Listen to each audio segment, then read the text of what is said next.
بسم اللہ الرحمن الرحیم۔ سوال اور جواب نمبر 20۔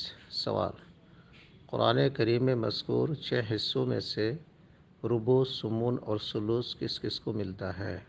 جواب: ربع 2 اشخاص یعنی شوہر کو بیوی کی کوئی اولاد ہونے کے وقت، نمبر 2 بیوی کو شوہر کی کوئی اولاد نہ ہونے کے وقت، ثمن 1 شخص یعنی بیوی کو شوہر کی اولاد موجود ہونے کے وقت، ثلث 2 اشخاص، نمبر 1 اخیافی بھائی بہن 1 سے زائد کو، اصل مذکر و فرع مطلق نہ ہونے کے وقت، نمبر 2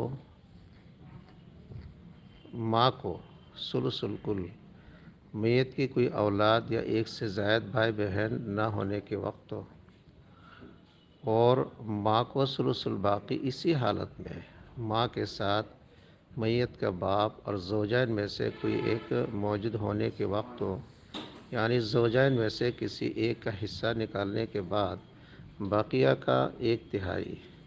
والسلام علیکم ورحمۃ اللہ۔